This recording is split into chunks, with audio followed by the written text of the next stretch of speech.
Jai Gurudev, welcome everybody. Uh, Today I was thinking what to share with you.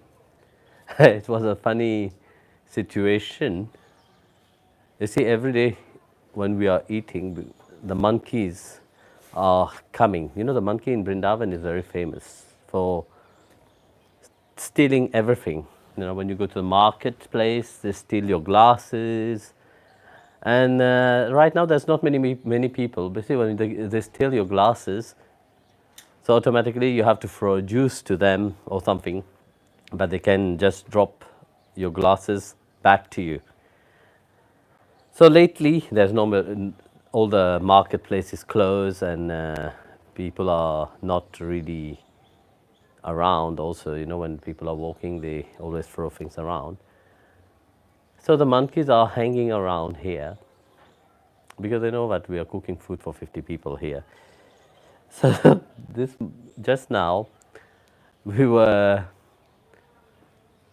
was painting, putting eyes on the deity, and we heard some noise in the kitchen.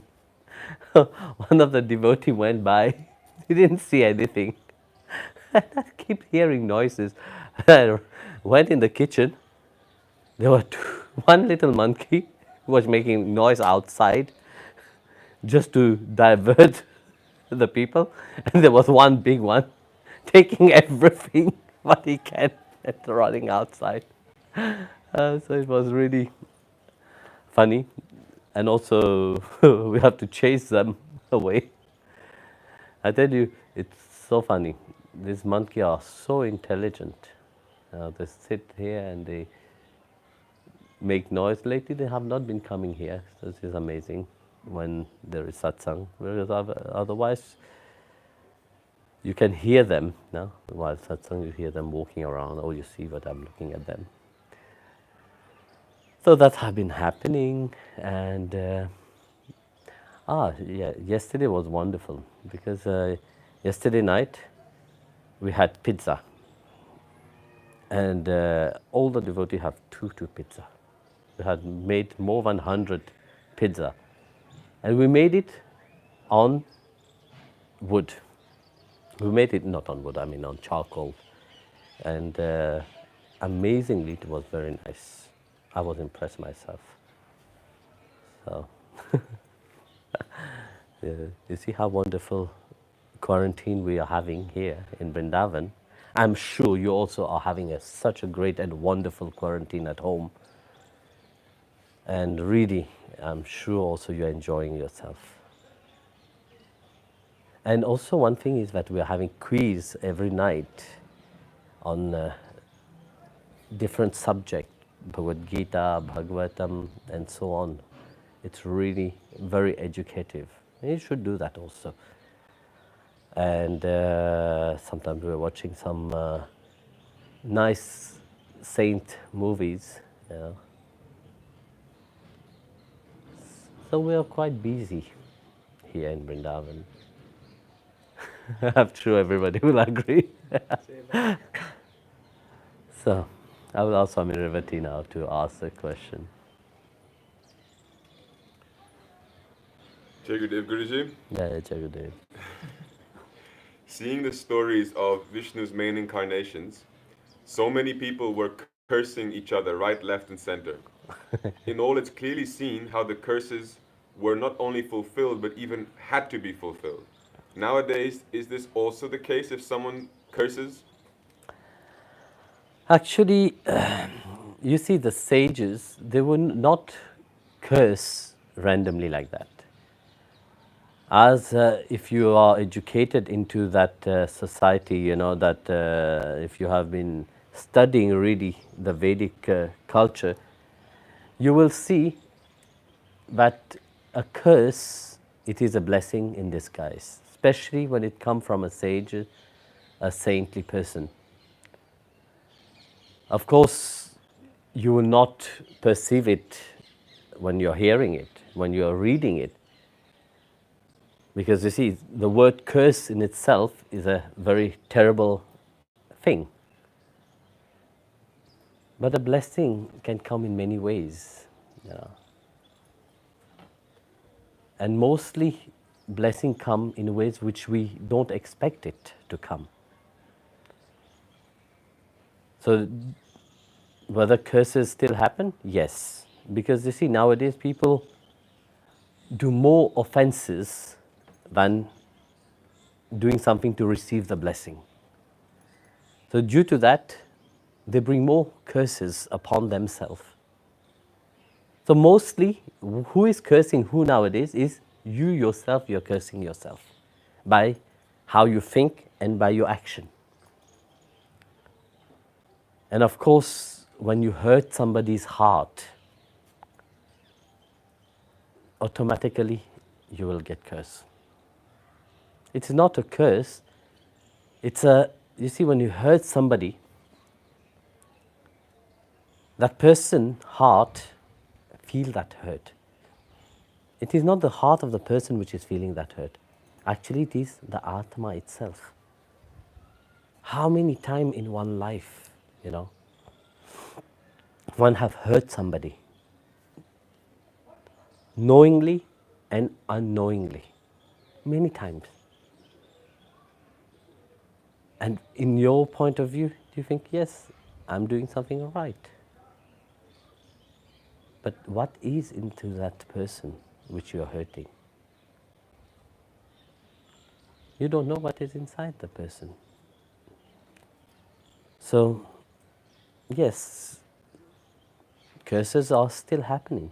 And of course, when you create offenses, for example, towards the master and towards the devotees, of course, you're getting cursed. But of course, a master or a devotee will not go around and tell you, oh, I'm cursing you because of this and that.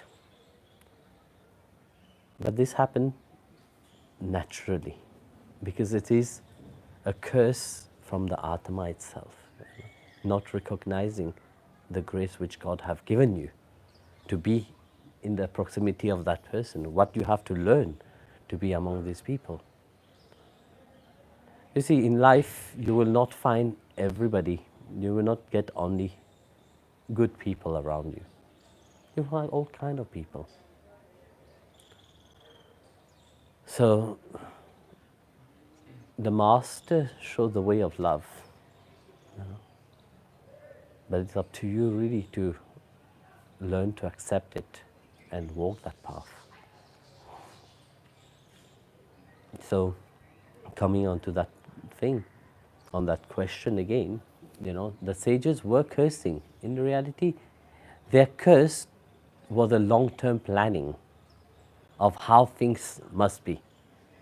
One of the beautiful experience of that curse is Gandhari, the mother of the Kauravas. After all her children have been killed in the Mahabharata war, on the Kurukshetra, all of them were dead. At the end of the war, they all came to ask the blessing of the king and also of the queen, because they didn't have any enmity toward them. But you see, the mother's heart was so much full with anger. When Krishna came there on in front of the queen, as a mother, she could not resist. Said, "You are the Lord of the universe. You could have changed everything, a click of finger. But why have you not changed?" Out of her anger, she cursed Krishna, saying that your whole generation, all your children will be killed the same way as my children have been killed. You know, your dynasty will finish. And Krishna happily said, "Mother, I accept it." He, the Supreme Lord himself, accept that curse from Gandhari. Because it is a planning also how he should exit this world. It's a long-term planning. Like I always say, people have short-term planning, the divine have a long-term planning. So like that curse become a mean for the Lord to finish his incarnation in this world. And of course, you know the story, how the children of Krishna start fighting with each other due to a curse which they received. You know, they were buffooning a sage, you know, they were pretending to be pregnant, and they put a boulder, they put how to say? Pestle and mortar. Eh? Pestle and mortar. Yeah, pestle and mortar inside of them, and they went to a sage and said that sage, please bless us, you know, she's pregnant. And just to cut the story short, the sage realized that they were just making fun of him, so the sage beat so and he cursed this, through that the child, the Samba, what was his name? No? He became pregnant, and then when he had to deliver, he deliver a bowl, he deliver, how to say? A bowl of metal, which they crushed and throw it into the river, into the sea actually.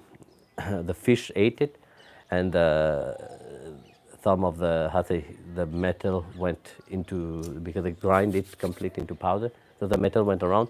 Some grass, how to say, reeds grow with this inside. So like that, this became the object of that curse. So to finish, so they stop fighting with each other and they kill each other. So just to show you how also a curse can be also a long-term planning for the divine also to exist. You know, not every curse is really a curse like terrible. It is always how you take it.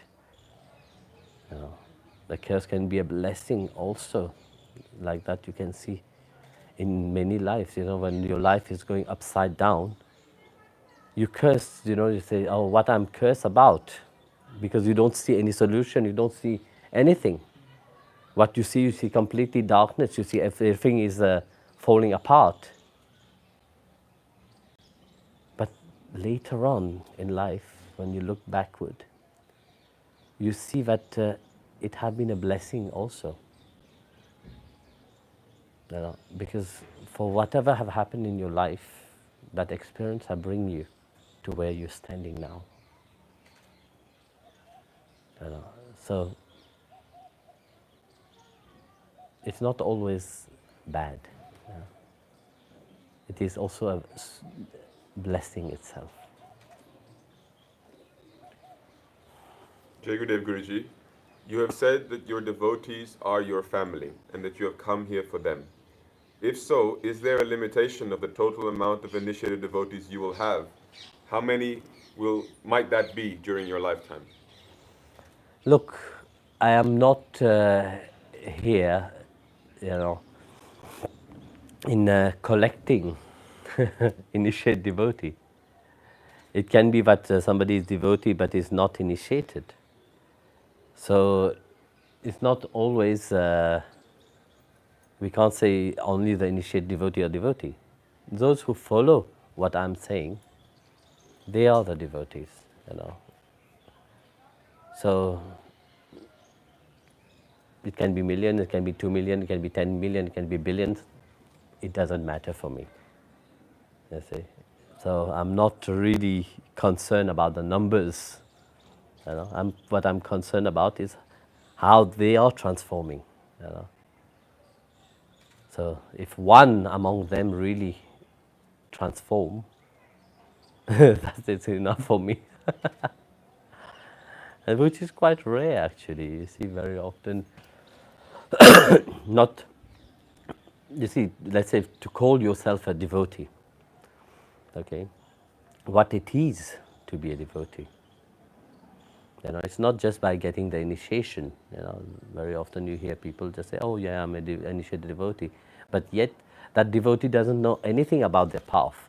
When we are talking about the Sri Sampradaya, being a vegetarian, being very often you see that they follow certain principle, but yes, they say yes, I am a devotee, but yet to be devotee, the word devoted, which means I am devoted to you. I'm giving myself to you. That is very important to understand. I'm offering myself to you. So when I'm offering myself to you, I don't belong to myself. I belong to you. Like the Guru, when you take initiation, the Guru offered himself to the disciple, to the devotee. But the devotee shall receive also the Guru. The same way the devotee is offering themselves at the feet of the Guru, there is both ways happening during an initiation. But the Guru knows when the Guru is offering himself to the devotee. Why the Guru is offering himself to the devotee? For the salvation of that devotee. For that devotee to rise and attain the feet of the Supreme Lord, so that this devotee is pushed from up. The Guru pushed the devotee, said, go to the feet of the Lord. But does the devotee have the same? Because the devotee have to become humble at that point. Allowed the Guru to push him up. For that, it is very important to have a certain understanding of your path itself. It is very important to have knowledge about your path. So to be a devotee is not just to put the tilak on or to wear fancy clothes and go around and say, yes, I'm a devotee. No. Inside, inwardly, what is happening to you? A devotee have this inner journey, that inner connection with Bhagwan. And then this is what make one a devotee. That's why one mind must fully absorb into the reverence of the feet of the Master, and really understand what it means, really. It's not just to offer a flower, because what are you offering during that flower? It's you're offering your devotion now. You're offering your love. You're offering part of yourself. And when you're offering part of yourself, you become humble, you become loving. You will reflect your Guru. A devotee at all time reflect the Master.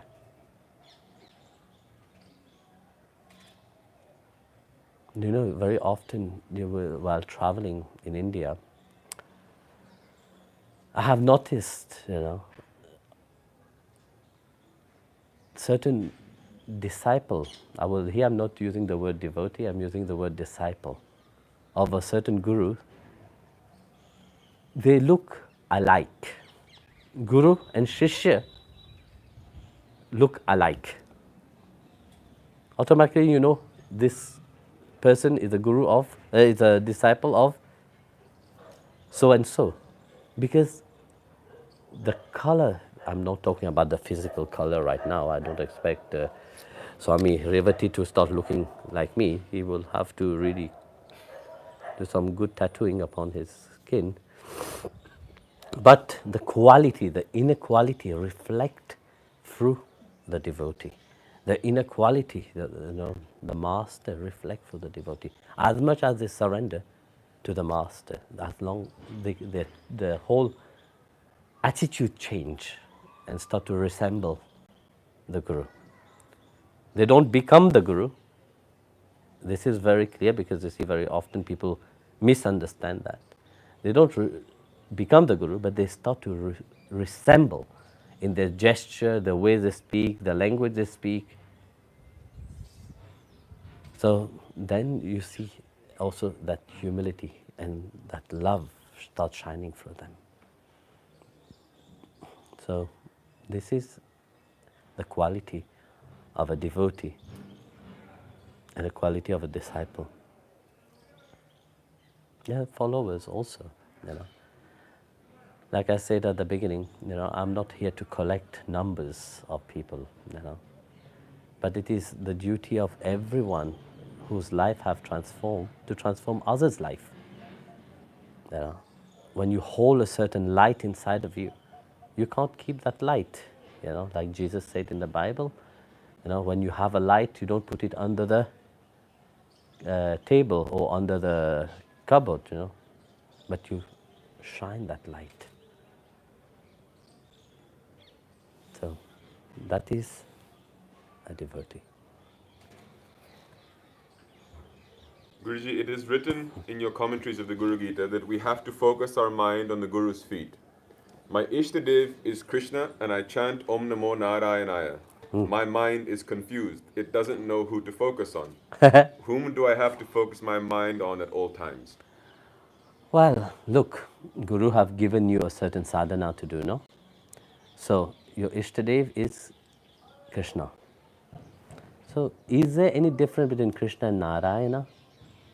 No, there is no difference between Krishna and Narayana. Narayana is Krishna, Krishna is Narayana. I say. So where you have to focus your mind, firstly, in the morning when you wake up, you have to focus your mind on the feet of the Master. So this is the first thing that you should do. If you do that first thing in the morning, then you can carry on doing your chanting of Om Namo Narayana and worship of Lord Krishna. So there's no difference between the three actually. Guru is the representative of Narayana. Bhagwan have sent him as a reminder of his love and compassion. And he have come, Guru have come as a reminder that where one mind should be focusing. You see, the mind of a devotee is focused at the feet of the Guru. By focusing one mind at the feet of the Guru sees that one is ready to worship the Lord in a form, so that one can build a certain relationship. Because throughout our life we are in a state of relationship. No? Whatever we do it through relationship. So, of course, the mantra is important because you can't carry your deity around. You carry the deity in the form of the name with you. So, where is your mind focusing? Is at the feet of the Master and on your deity. That is what the mind can understand. Can your mind focus on the name? The name is not tangible. The name is vibratory. So your mind can't focus on a certain vibration. The vibration transforms you inwardly and outwardly. So through you being consciously aware of things, so meaning your mind is very active, you don't know how quickly your mind can jump from one side to the other. So through the mind being very active, you can focus it only on two things which is physical and material to you, which is firstly the feet of the Master and the form of your Ishtadev. Otherwise, you see, it's always beautiful at the beginning, when you start your spiritual path, it's always joyful and happy, you have a certain enthusiasm inside of you. But then after that, what happened? That enthusiasm also fade away. It becomes natural, normal. In Bhagavad Gita chapter 11, verse 45, we see that clearly actually when Bhagwan have shown his cosmic form to Arjuna. Yeah? What does he say? He said, Lord, please, I'm very happy to have seen your cosmic form. I'm very joyful about that form. But it makes me fearful. I'm tremble with that form. Please be back to that form which I am accustomed to. that sweet form. Yeah.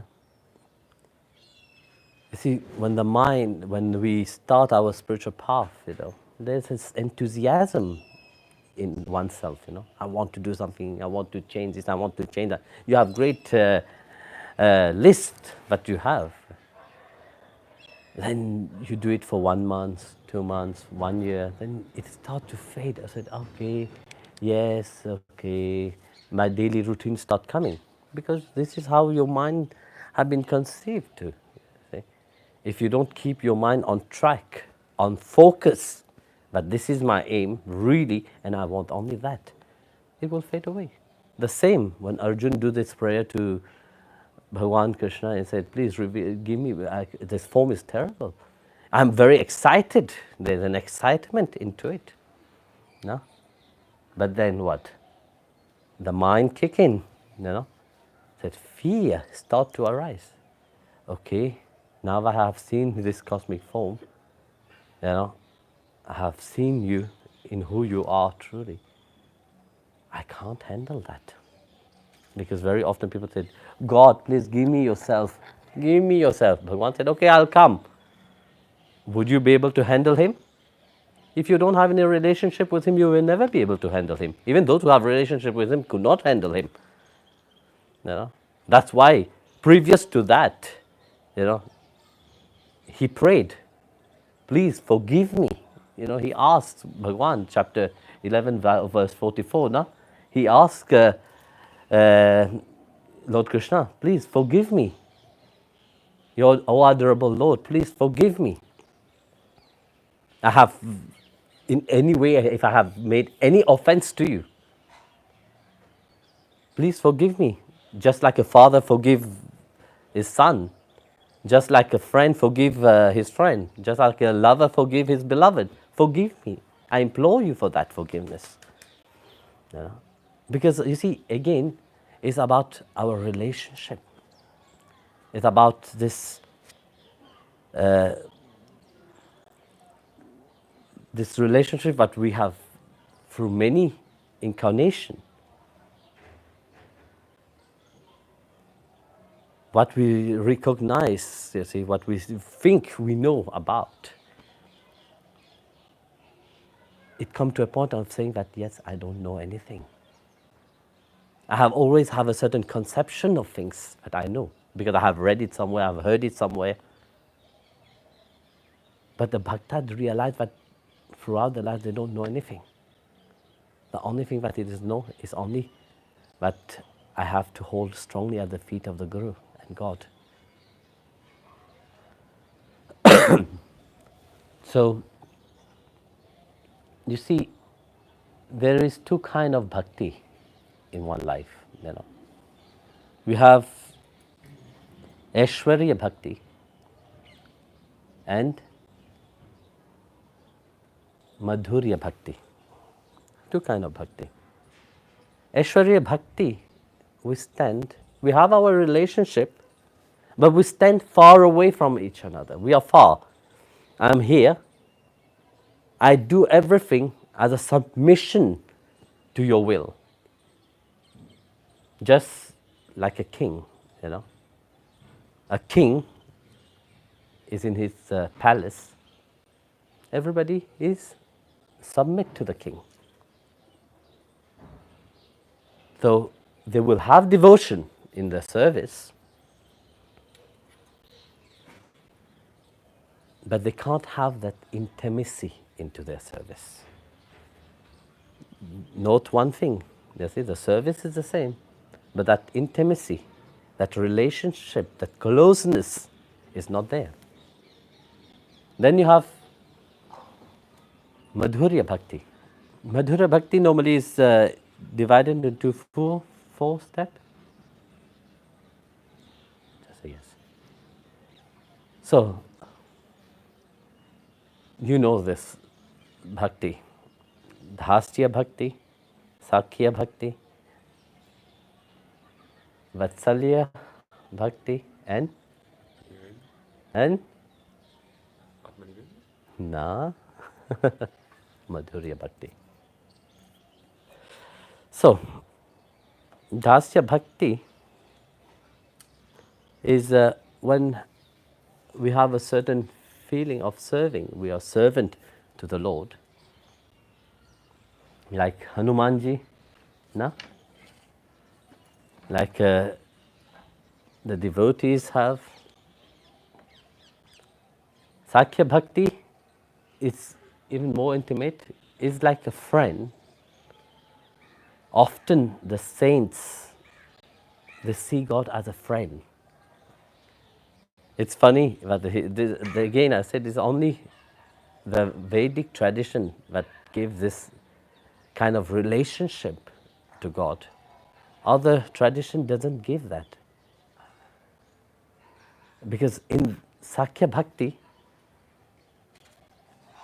who can say, yes, God is my friend? Nobody can say that. You know? Because if you have fear inside of you, you can't call God your friend. You can't say, I'm scared of my friend. No.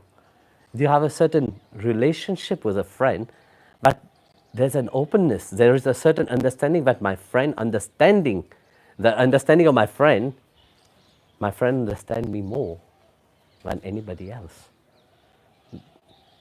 So I can tell everything to my friend. I can act in a certain way to my friend if it is your dear friend. Your friend will not have that judgment because your friend will always be there for you.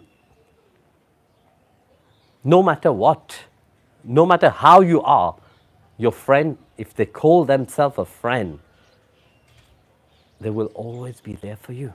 And that relationship, you see it clearly with the Gopas of Vrindavan, with Lord Krishna.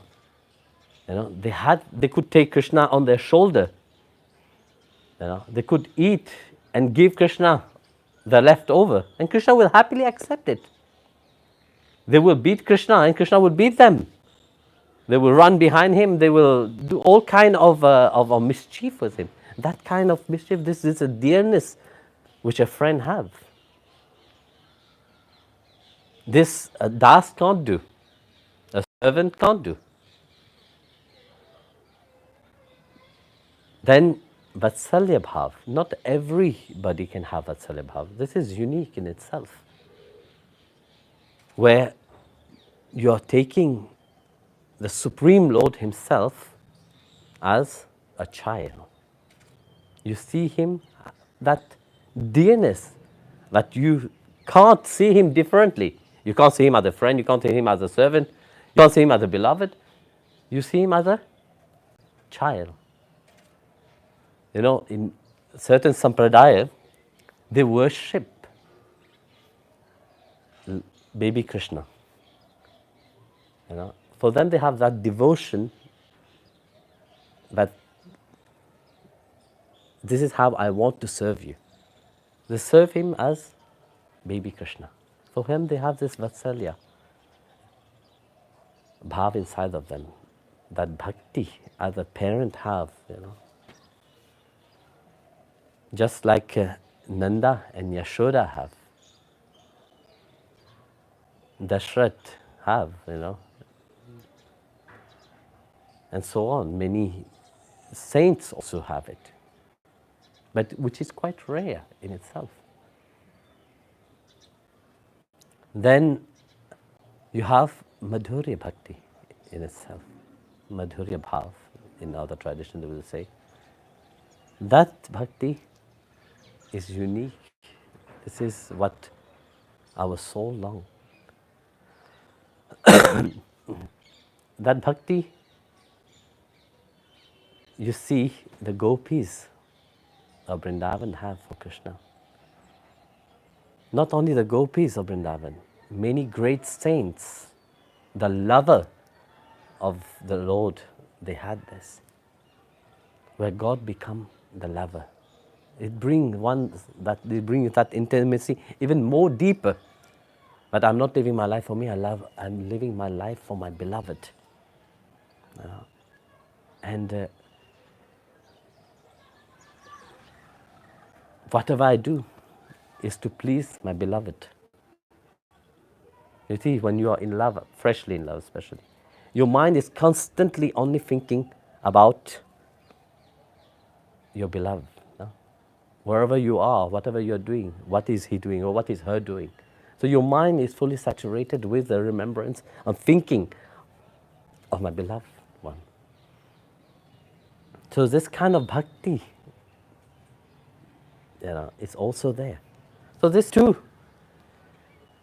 form of bhakti, which is Aishwarya bhakti and Madhurya bhakti, that one can really go into worship of the feet of the Master and God. Until here and here, you have been cleared, but there is no difference between the feet of the Guru and the feet of the Lord Himself. Without the feet of the Guru, you will never reach the feet of the Lord. But it is only through the grace which Bhagwan have given through the Guru to you, you have reached to where you are.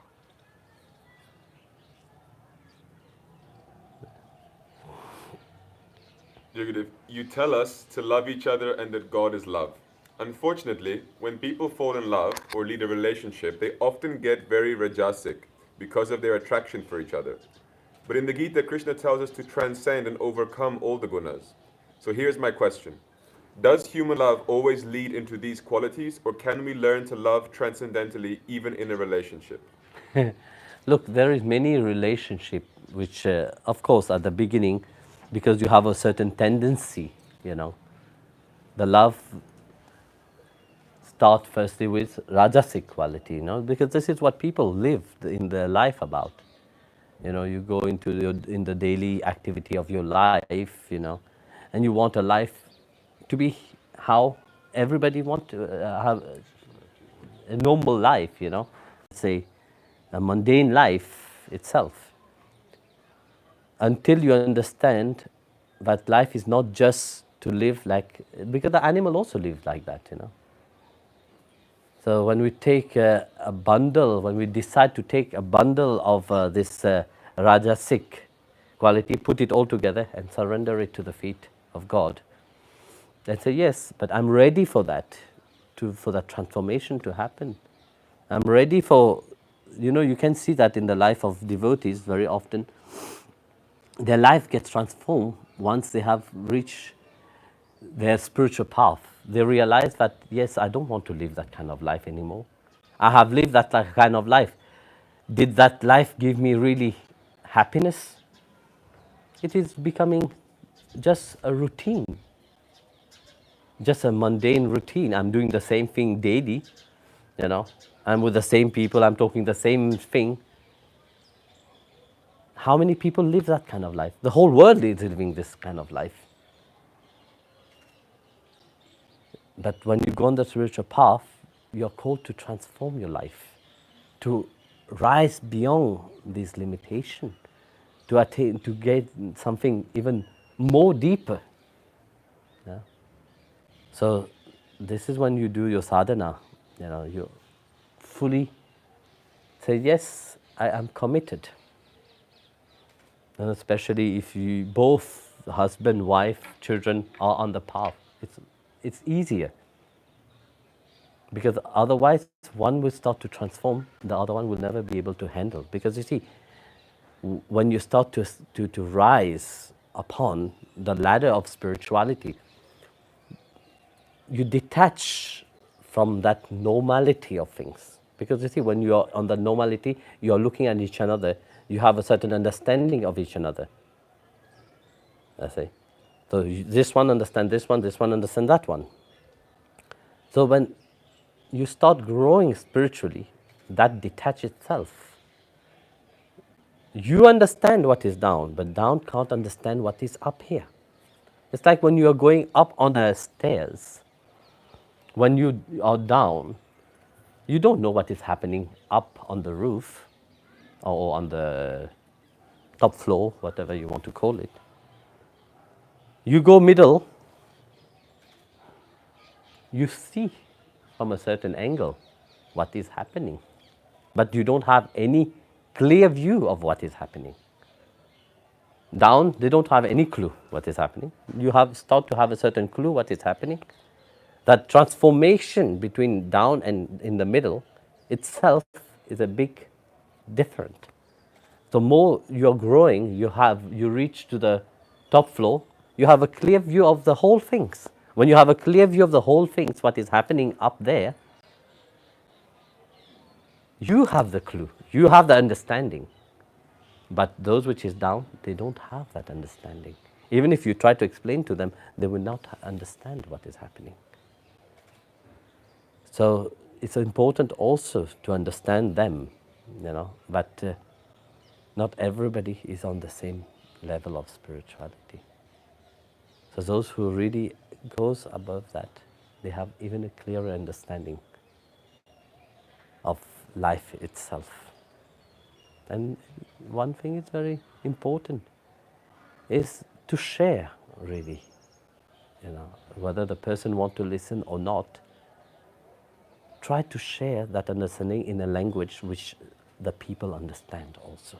Because you see, when we go on the spiritual path, we speak a different language. And that language, somebody which is in the Rajasic or in the world itself, they would not understand that language. So if you want really to give a certain knowledge of spirituality to a mundane people, try to use their language of understanding, things that they understand, and try to explain it. So, okay, Jai Gurudeva, everybody.